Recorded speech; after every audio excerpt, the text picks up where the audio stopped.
سیدنا امیر معاویہ ہو، سیدنا حسن حسین ہو، سیدنا علی المرتضیٰ ہو، سیدہ فاطمہ، سیدہ عائشہ ہو، کوئی بھی صحابی یا صحابیہ ہو، ہرگز ممنوعاً کنایتاً صراحتاً کسی بھی صورت میں ہم گستاخی برداشت۔ الحمدللہ رب العالمین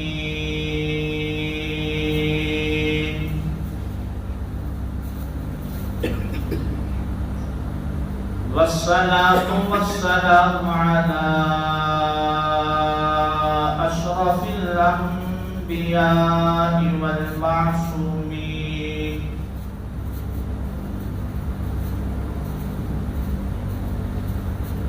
وعلى آله وأصحابه أجمعين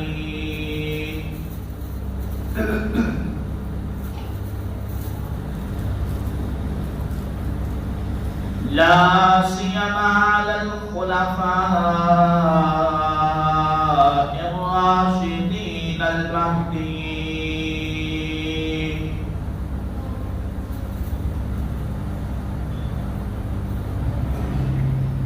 ولعنة الله على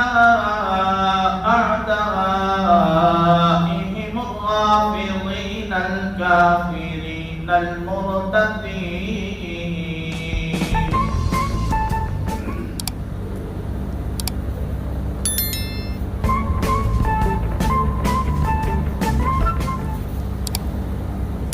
أما بعد فأعوذ بالله من الشيطان الرجيم بسم الله الرحمن الرحيم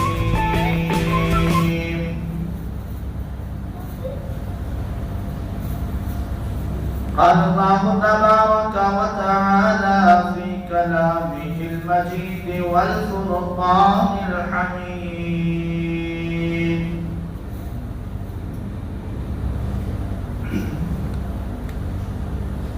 سبحان الذي أسرى بعبده ليلا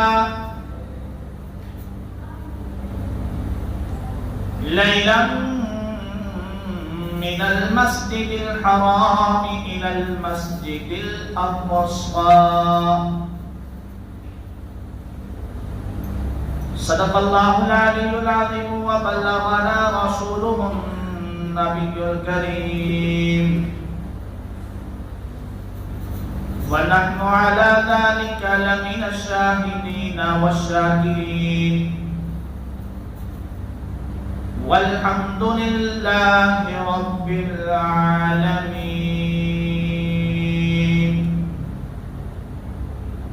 تمام احباب درود پاک پڑھیں اللهم صل على محمد في اول كلامنا اللهم صل على محمد في اوسط كلامنا اللهم صل على محمد في آخر كلامنا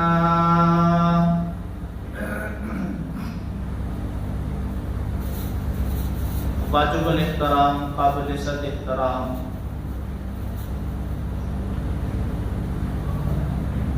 معزز مکرم محترم بے وقار بھائیوں بزرگوں عزیز ساتھیوں دوستوں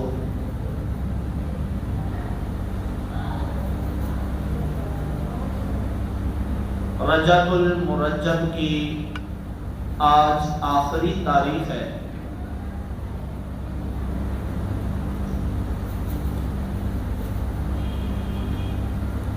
اس مہینے کے توسط سے میں نے گزشتہ 2-3 مسلسل جمعوں کے اندر کاتب وحی فاتح شام خال المسلمین امام المسلمین حضرت سیدنا امیر معاویہ رضی اللہ تعالی عنہ کے حوالے سے چند معروضات آپ کے سامنے پیش کیے تھے. چونکہ یہ مہینہ بڑی نسبتوں والا مہینہ ہے، ہمارے پاس کیونکہ وقت نہیں ہوتا، مہینے میں 4 جمعے آتے ہیں، اور جن ہستیوں کا میں تذکرہ کرتا ہوں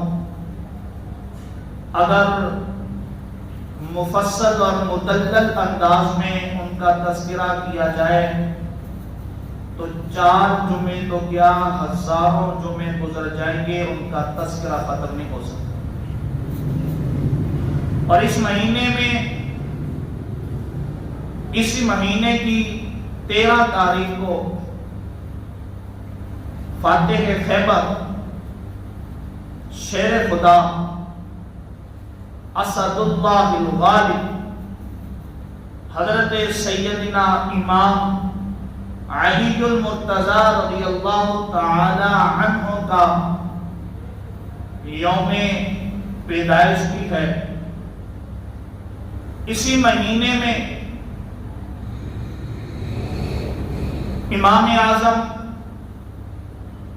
حضرت نعمان بن ثابت امام ابو حنیفہ رحمہ اللہ تعالی علیہ کا یوم وفات بھی ہے، جن کی دینی قربانیاں اور دین کا احسان اتنا ہے کہ شاید قیامت تک آنے والے لوگوں میں سے کوئی ایسا پیدا ہی نہ ہو جو امام اعظم ابو حنیفہ رحمہ اللہ تعالی کی دینی خدمات کا مقابلہ کر سکے. اور بعض روایات کے مطابق 27 رجب المرجب کو پیغمبر دو جہاں، محبوب خدا، ہادی عالم، صاحب حسن و جمال، ساقی کوثر، سیدنا محمد رسول اللہ صلی اللہ علیہ وسلم کو معراج بھی کروایا ہے. اور آج کے مختصر سے خطبے میں اس حوالے سے چند باتیں آپ کے سامنے رکھنا ضروری سمجھتا ہوں.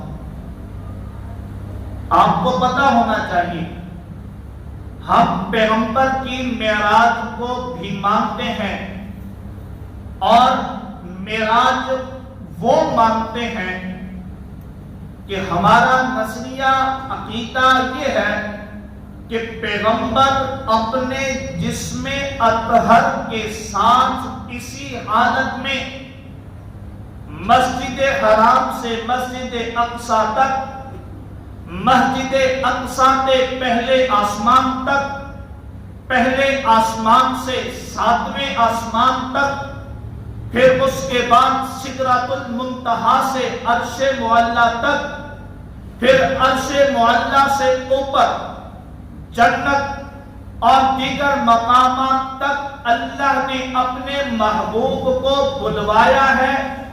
اور پیغمبر گئے ہیں لیکن اسی جسم کے ساتھ گئے ہیں، کوئی اور طریقہ اس میں اختیار نہیں کیا گیا.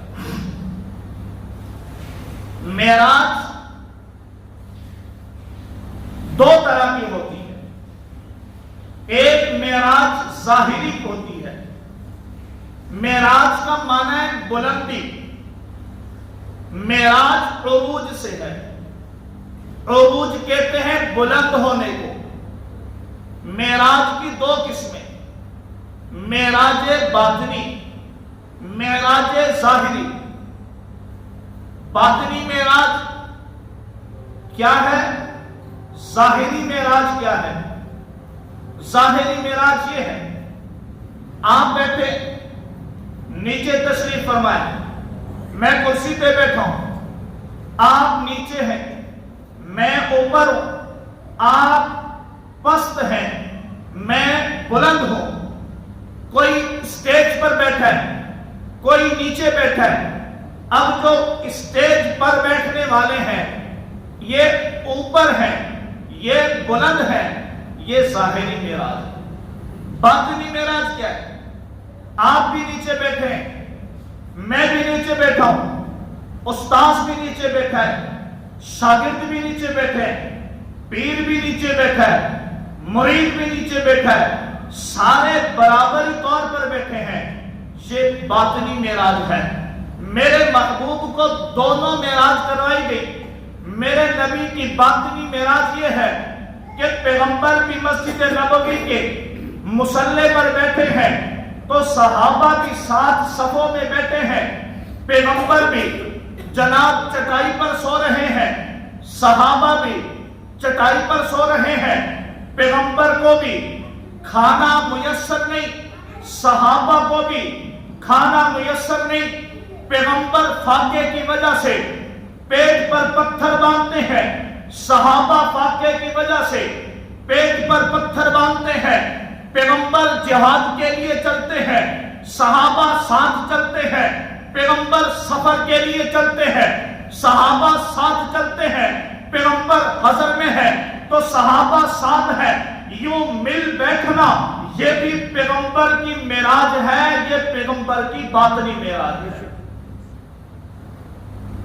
اور پیغمبر کی ظاہری معراج یہ ہے جس کو ہم اور آپ بیان کرتے ہیں۔ اور اگلی بات سمجھیں کہ ہر نبی کو معراج کا معنی ہے بلندی پر جا کر، عروج پر جا کر سیر کرنا، چیزوں کو دیکھنا، معائنہ کرنا۔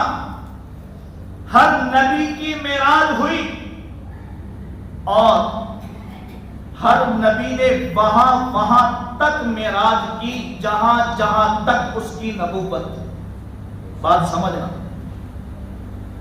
بندہ وہی تک سیر کرتا ہے جہاں اس کی حکومت ہوتی ہے، جہاں تک اس کے اختیار ہوتے ہیں، جہاں تک وہ اپنے اختیارات کو استعمال کر سکتا ہے۔ اب ایسی صاحب ہیں جو صرف تالکے کے اوپر ہوتے ہیں، اب وہ تالکے کا معائنہ کرتا ہے، تالکے کو دیکھتا ہے، اپنے تالکے کی سیر کرتا ہے۔ اس سے اوپر ڈی سی صاحب ہیں جو ضلع کے اندر اپنے اختیارات کو استعمال کر کے سیر کرتا ہے، معائنہ کرتا ہے۔ اس سے اوپر کمشنر ہے جو ڈویژن کے نظام کو دیکھتا ہے، جو ڈویژن کی سطح پر اپنے اختیارات کو استعمال کرتا ہے۔ اس سے اوپر گورنر ہے، پورے صوبے کے اوپر اختیار حاصل ہے۔ اس سے اوپر صدر مملکت ہے، پورے ملک کے اختیار ہیں۔ اگرچہ اس دور میں ان اختیارات کو ختم کر دیا ہے، لیکن اصل ترتیب یہ ہے، اب صدر کے ہاتھ میں، بادشاہ کے ہاتھ میں پورا ملک ہے۔ وہ اپنے ملک کا معائنہ کرتا ہے، اپنے ملک میں سیر کرتا ہے۔ اسی طرح ہر نبی کو معراج کروایا گیا، لیکن ہر نبی کی نبوت زمین پر ہے۔ معراج آدم کو بھی کروایا، اس لیے کہ زمین پر کروایا۔ کیوں؟ اس لیے کہ نبوت زمین پر ہے۔ معراج نوح کو بھی کروایا گیا زمین پر، معراج زکریا کو بھی کروایا گیا زمین پر، معراج عیسیٰ کو بھی کروایا گیا زمین پر، معراج یوسف کو بھی کروایا گیا زمین پر، معراج یحییٰ کو بھی کروایا گیا زمین پر، معراج زکریا کو بھی کروایا گیا زمین پر، معراج حضرت عیسیٰ بھی کرتے ہیں زمین پر، موسیٰ بھی کرتے ہیں زمین پر۔ آدم سے لے کر عیسیٰ تک کے آنے والے ہر نبی کو معراج اللہ نے کروایا، لیکن معراج زمین پر کروایا اس لیے کہ اس کی نبوت زمین پر تھی۔ لیکن جب باری آمنہ کے لال کی آتی ہے، باری صاحب روح کمال کی آتی ہے، جب باری محمد مصطفیٰ کی آتی ہے، معراج زمین پر بھی ہے، معراج عرش بری پر بھی ہے۔ سوال کرنے والا کرتا ہے کہ میرے نبی کو معراج زمین پر بھی ہوئی، عرش بری پر بھی ہوئی، اس کی کیا وجہ ہے؟ میں نے جواب دیا، میرا نبی ہے ہی با کمال، اس لیے کہ میرے نبی کی نبوت فرش پر بھی ہے تو عرش پر بھی ہے۔ سبحان اللہ۔ میرے نبی کو اللہ نے نبی اور نبوت عطا کی، وہ نبوت زمین پر بھی ہے تو عرش بری پر بھی ہے۔ میرے نبی کے جہاں جہاں تک اختیار تھا اللہ نے وہی تک کی سیر کروائی ہے۔ اس لیے اگلی بات سمجھیں کہ ہر نبی کو معراج اللہ نے کروائی، لیکن ان کی معراج امتحان کی صورت میں ہوئی ہے۔ حضرت آدم علیہ السلام کی معراج ہے، اللہ نے جنت سے نکال دیا، دنیا میں آ گئے، کتنے عرصے تک اللہ سے رو رو کر معافی مانگی ہے۔ یہ جو عرصہ گزرا یہ عرصہ حضرت آدم کی معراج ہے، لیکن امتحان کی صورت میں۔ حضرت نوح کو معراج کشتی میں کروائی گئی، کشتی پانی کی موجوں میں تیر رہی ہے، یہ حضرت نوح کی معراج ہے لیکن امتحان کی صورت میں۔ حضرت ابراہیم کو آگ کے چولہے میں ڈال دیا گیا، 40 روز تک آگ میں رہے، یہ حضرت ابراہیم کی معراج ہے لیکن بصورت امتحان ہے۔ حضرت زکریا کو آرے سے چیر دیا گیا، یہ ان کی معراج تھی لیکن صورت امتحان میں تھی۔ اسی طرح دیگر انبیاء کی معراج بھی ہوئی لیکن بصورت امتحان ہوئی، لیکن میرے محبوب صلی اللہ علیہ وسلم کو اللہ نے معراج کروائی بصورت امتحان نہیں، بصورت انعام کروائی۔ کیوں؟ آپ نے دیکھا ہے دنیا کا ایک قانون اور ضابطہ ہے، ایک اسکول کے اندر، ایک مدرسے کے اندر امتحان ہوتے ہیں، ہر بندہ، ہر بچہ، ہر طالب علم محنت کرتا ہے، مشقت اٹھاتا ہے۔ کوئی رات کی تنہائیوں میں، ابھی وفاق کے امتحان ہوئے، الحمدللہ مدارس کے بورڈ کے امتحان ہوئے، آپ پوچھیں ان طلباء سے جنہوں نے راتوں کی راتوں جا کر کے امتحان کے لیے تیاری کی ہے، ہم اس دور سے گزر کے آئے ہیں، بڑی تگ و دو کرنی پڑتی ہے، رات کو نیند نہیں آتی کہ صبح پیپر حل کرنا ہے۔ اب محنت تو سارے کرتے ہیں، مشقت تو سارے اٹھاتے ہیں، تکلیف سارے دیکھتے ہیں، لیکن پوزیشن تو کوئی ایک ہی اٹھاتا ہے نا، پوزیشن تو کوئی ایک ہی اٹھا کے لے کے جاتا ہے، ٹاپ تو کوئی ایک ہی کرتا ہے۔ سب انبیاء نے تکالیف دیکھی، سب نبیوں نے پریشانیاں دیکھی، لیکن ان سب میں جو پوزیشن لے کر گیا وہ میرا محمد صلی اللہ علیہ وسلم، اور یہ عزت ہے۔ کیوں؟ اس لیے کہ جو بندہ محنت، تکلیفیں، مشقتیں برداشت کرتا ہے، اس کے بعد پھر اگر اللہ اس کو انعام سے نوازتا ہے تو یہ عزت ہے، ذلت بھی ہے۔ پہلے انعام مل جانا، بعد میں پریشانیاں، تکلیفیں آنا، یہ ذلت ہے۔ کرسی ہے، عہدہ ہے، وزیر اعظم بنا ہوا ہے، اختیارات ہیں، پاور ہے، فوج ہے، پولیس ہے، ملک کا وزیر اعظم ہے، جس کے بارے میں اس کا دل چاہتا ہے اٹھا کے مروا دیتا ہے۔ کوئی پولیس مقابلے میں، ماورائے عدالت کے مقابلوں میں مروا دیا 8 نوجوانوں کو، پولیس مقابلے کے اندر شہید کروا دیا۔ کیوں؟ طاقت تھی نا، کرسی تھی، عہدہ تھا، فوج تھی، جس کا دل چاہتا تھا اس کو مروا دیا، اس کو پکڑوا لیا، اس کو اٹھا دیا، اس کو جیلوں میں ڈال دیا، اس کو ہتھکڑیاں پہنا دی۔ 4 بھائیوں کے جنازے اٹھے، طاقت تھی، لیکن جب اللہ کی پکڑ آئی، اور ایسی پکڑ آئی کہ آج وہ ملک پاکستان میں آنے کے لیے ترس رہا ہے، لیکن اللہ نے کہا نہیں، یہ تیرے لیے ذلت ہے۔ آج وہ چیختا ہے مجھے کیوں نکالا؟ میں نے کہا تجھے نکالا نہیں ہے، اللہ کی طرف سے دھتکارا گیا ہے۔ یہ ذلت ہے، پہلے انعام مل جانا، بعد میں رسوائیوں کا سامنا کرنا، یہ ذلت ہے۔ پہلے مشکلات کا سامنا کرنا، بعد میں انعام کا دن جانا سے اللہ کی طرف سے عزت ہوا کرتی ہے۔ میرے نبی معراج پر گئے، اسی جسم کے ساتھ گئے جس میں اطہر کے ساتھ گئے۔ یاد رکھنا، معراج کے حوالے سے علماء نے 3 عقیدے بیان کیے۔ 3 قسم کے لوگ ہیں جو مختلف طریقوں سے پیغمبر کی معراج کو مانتے۔ ایک ملحدین ہے، بے دین ہے، زندیق ہے، مرتد ہے، اسلام کے ساتھ کوئی تعلق نہیں ان کا۔ وہ کہتے کہ پیغمبر کو حالت خواب کے اندر معراج کر دیا ہے۔ میں نے کہا خواب کے اندر معراج کرنا کون سی بڑی بات ہے؟ کون سی بڑی بات ہے؟ آپ لوگ اپنی خوابوں کے اندر کہاں کہاں کی سیر کر کے آتے ہو؟ سوئے ہوئے ہوتے ہو باندی کے محلے میں، خواب کے اندر پہنچے ہوتے ہو، کینیڈا، امریکہ، برطانیہ جہازوں کے سفر کر رہے ہوتے ہو۔ یہ کون سی کوئی بڑی بات ہے؟ آپ لوگ بڑا اچھا خواب دیکھ رہے ہوتے ہیں، صبح کے 8 بج جاتے، بیگم اٹھاتی ہے، جی ٹائم ہو گیا جانے کا، اٹھ جائیں۔ کتنی حسرت ہوتی ہے کہ کتنا اچھا خواب دیکھ رہا تھا۔ تو یہ تو کوئی کمال نہیں ہے۔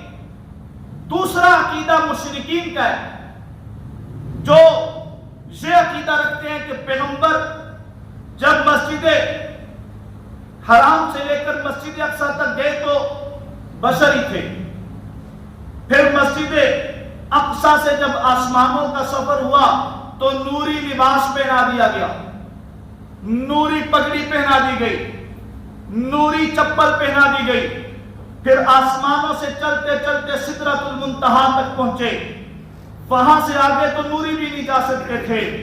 پھر نعوذ باللہ ان کا عقیدہ یہ بن گیا کہ وہاں سے آگے اللہ بھی وہ ہے، محمد بھی وہ ہے، گویا کہ اس کو الہیت کے اختیارات دے دیے گئے۔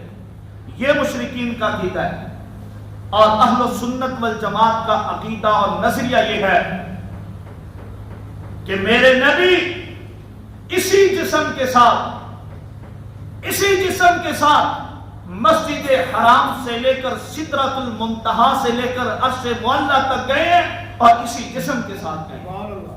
اعتراض کرنے والے جاوید غامدی جیسے دوسرے تیسرے، یہ جو کمپیوٹر پر پڑھ کر کے آتے ہیں، جو اپنے عقل کے گھوڑے دوڑاتے ہیں، عقل کے گھوڑوں سے اپنی بیوی تو سنبھالی نہیں جاتی، آ کر کے محمد کے دین میں ٹانگ اڑاتے ہیں اور اعتراض کرتے ہیں، جی وہ کیسے گئے ہوں گے، اوپر تو آکسیجن نہیں ملتا ہے، اوپر تو جناب ستارے ہیں، اوپر کا ماحول اور ہے، اوپر تو کرے ہیں، آگ کا کرہ ہے، پانی کا کرہ ہے، اوپر ہوا بدل جاتی ہے، ماحول بدل جاتا ہے، یہ کیسے گئے ہوں گے؟ میں نے کہا تو اعتراض کرتا ہے، میرے نبی معراج پر گئے نہیں ہیں، میرے نبی کو لے جایا گیا ہے، میرے نبی خود نہیں گئے، اللہ نے بلایا ہے۔ اعتراض تو کرتا اس وقت جب میرے نبی کہتے میں خود گیا ہوں، میرے نبی خود گئے نہیں ہیں، میرا اللہ لے کر گیا ہے، اور اللہ نے جب لے جانے کا نقشہ قرآن میں بیان کیا تو سب سے پہلے اللہ نے وہ صفات بیان کر دی، فرمایا سبحان الذی، اللہ نے کہا کہ پاک ہے وہ ذات، کیا ہے؟ بول بول بول بول، کیا ہے؟ پاک ہے وہ ذات، اسرا بعبدہ، جس نے سیر کروائی اپنے بندے کو۔ کیا کہا؟ جس نے سیر کروائی اپنے بندے کو، اپنے بندے کو۔ سبحان، پاک ہے، کس چیز سے پاک ہے؟ ہر چیز سے پاک ہے، اللہ کی ذات ہر کمزوری سے پاک ہے۔ یہ عقیدہ ہے، یہ نظریہ ہے۔ جب اللہ ہر کمزوری سے پاک ہے تو کیا آسمانی فضا، آسمانی خلا، آسمانی کرے، آسمانی جناب دیگر دوسری تیسری جو آپ رکاوٹیں بتاتے ہیں، کیا وہ اللہ کی ذات کے سامنے رکاوٹ بن سکتی ہے؟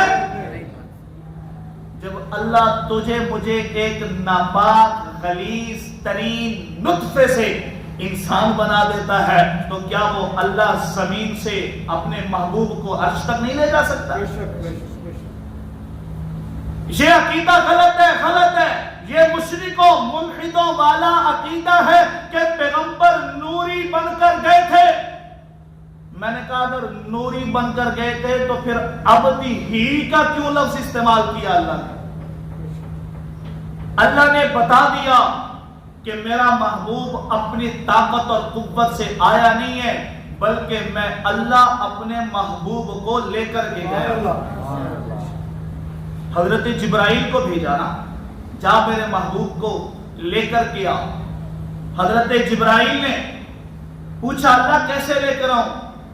تفصیل ہے، میں تفصیل میں نہیں جاتا، میں صرف حضرت جبرائیل کا جواب اپنے انداز میں بتانا چاہتا ہوں کہ حضرت جبرائیل نے کہا کہ اللہ محبوب سو رہے ہیں، کنڈی بجاؤں، دروازہ کھٹکھٹاؤں، آواز دو؟ اللہ نے کہا میرے محبوب کو آواز دے گا، میرے محبوب کا نام لے گا؟ تو جبرائیل ہے، میں اس کا خدا ہوں، نام تو آج تک میں نے بھی نہیں لیا۔ سبحان اللہ۔ میں نے بھی جب اپنے محبوب کو بلانا ہوتا تھا، کبھی یاسین کہا، کبھی طٰہٰ کہا، کبھی واللیل کہا، کبھی والشمس کہا، کبھی والعصر کہا، کبھی طٰہٰ کہا، نام تو میں نے بھی نہیں لیا۔ جبرائیل نے کہا یا اللہ پھر آپ بھی بتا دے محبوب آپ کا ہے، اٹھانا میں نے ہے۔ فرمایا میرے محبوب کی تلیوں پر بوسہ دے کر اٹھا دے، اور آج بتا دے جو نوری ہے وہ بھی میرے نبی کے دروازے کا چوکیدار بن گیا۔ حضرت جبرائیل نے پیغمبر کی تلیوں کو بوسہ دیا۔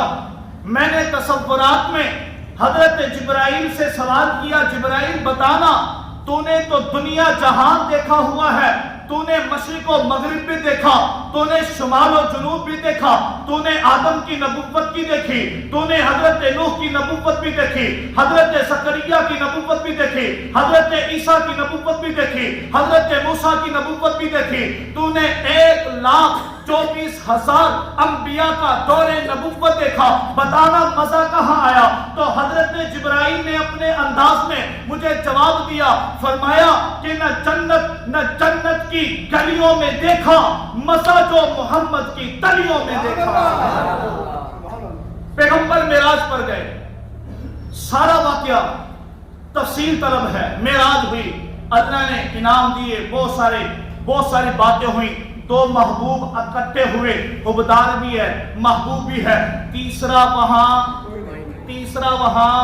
کوئی نہیں ہے۔ میں اپنے تصورات میں کہتا ہوں جب اللہ بھی ہوں گے، میرے محمد بھی ہوں گے، جب باتیں شروع ہوئی ہوں گی، میرے اللہ نے اپنے محبوب سے کہا اے میرے محبوب میرا تو دل یہ چاہتا تھا، میں تجھے بڑے بڑے القاب سے پکارا کرتا تھا، میں نے تیرا تذکرہ بھی بڑے احسن انداز میں کیا تھا۔ اے میرے محبوب میں نے تجھے مزمل کہا، میں نے تجھے مدثر کہا، میں نے تجھے طٰہٰ کہا، میں نے تجھے یاسین کہا، میں نے تجھے والضحیٰ کہا، میں نے تجھے والشمس کہا، میں نے تیرا تذکرہ قرآن میں کیا، تیرے چہرے کا تذکرہ قرآن میں کیا، تیرے حضوفوں کا تذکرہ قرآن میں کیا، تیرے زمانے کا تذکرہ قرآن میں کیا، تیرے چال چلن کا تذکرہ قرآن میں کیا، تیرے اخلاق کا تذکرہ قرآن میں کیا، تیری جماعت کا تذکرہ قرآن میں کیا، تیرے سسر کا تذکرہ قرآن میں کیا، تیرے دامادوں کا تذکرہ قرآن میں کیا، تیری بنات کا تذکرہ قرآن میں کیا، تیری ازواج کا تذکرہ میں نے تو قرآن میں کر دیا ہے۔ میرے محبوب میرا دل یہ چاہتا ہے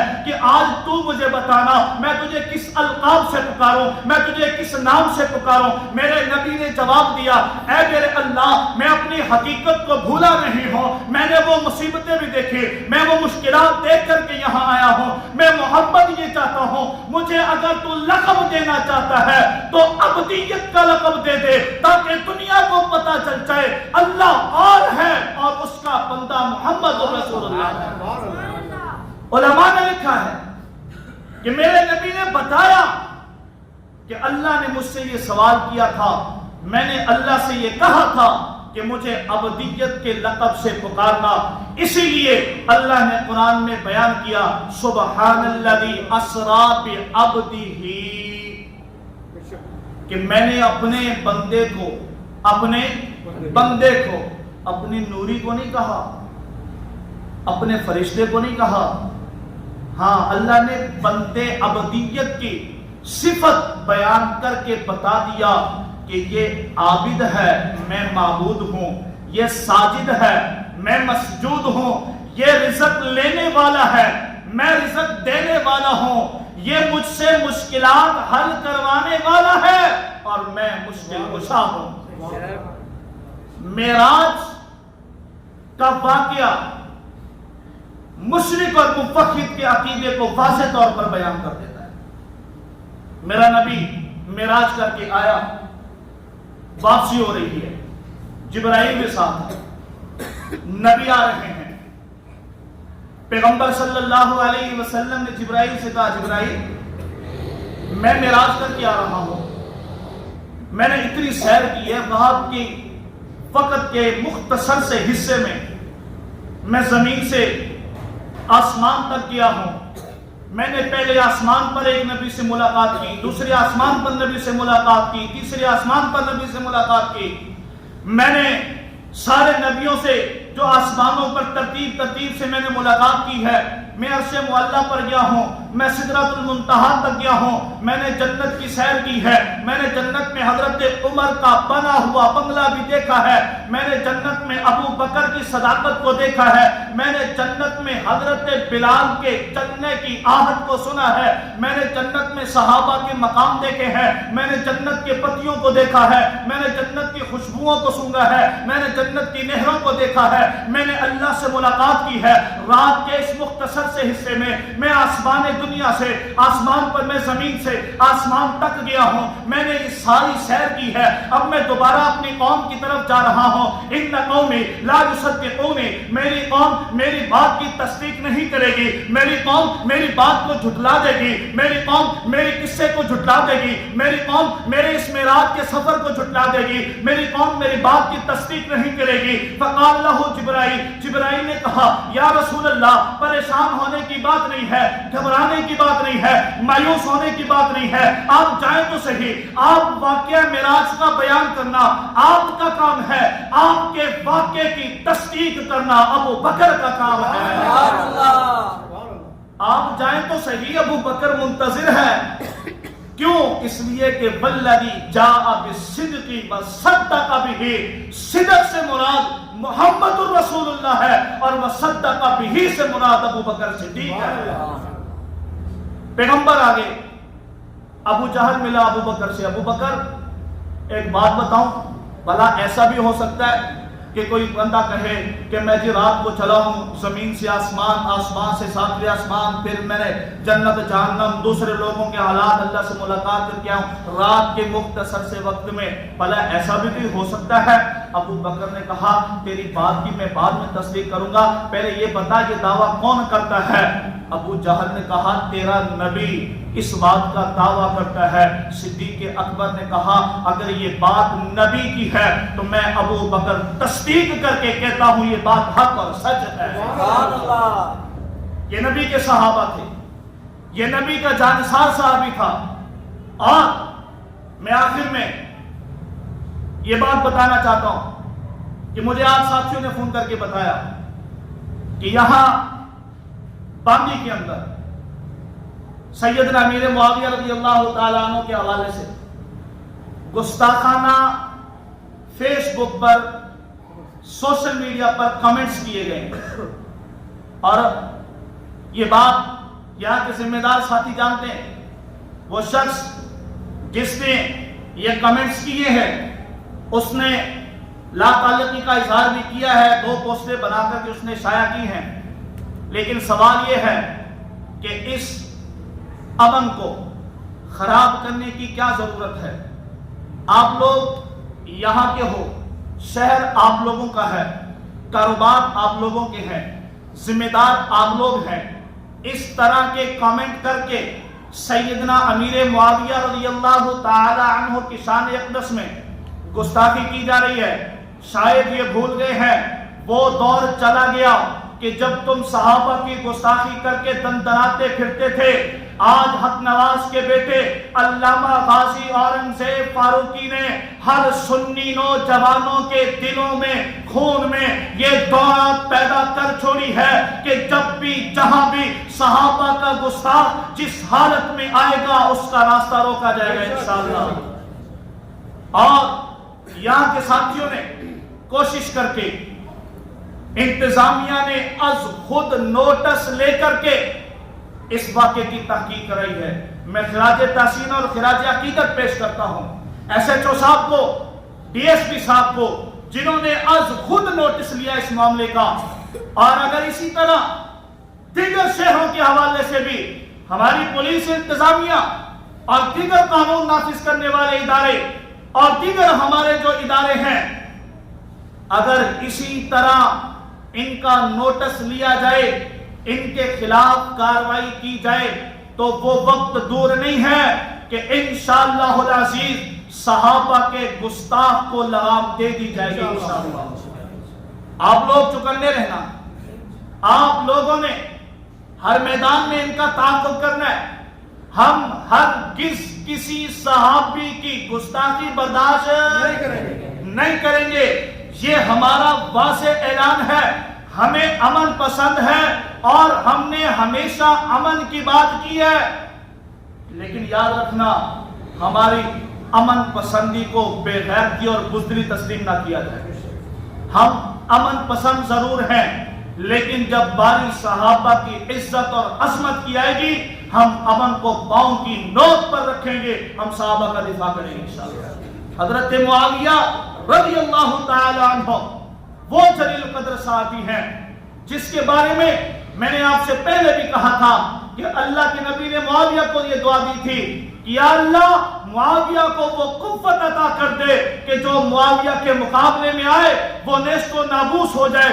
میں نے کہا 64,65,000 مربع میل پر حکمرانی کرنے والا یہ معاویہ ہے، اس کے مقابلے میں جو بھی آیا، سرائی ٹولہ، رافشی ٹولہ، خارجی ٹولہ، جو بھی معاویہ کے مقابلے میں آیا، معاویہ نے اس کو ناکو چنے چبوائے ہیں۔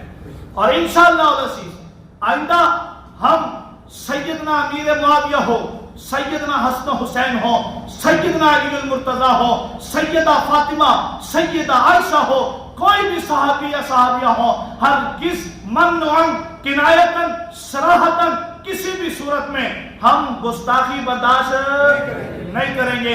اللہ رب العزت عمل کی توفیق عطا فرمائے۔ وما علینا الا البلاغ المبین۔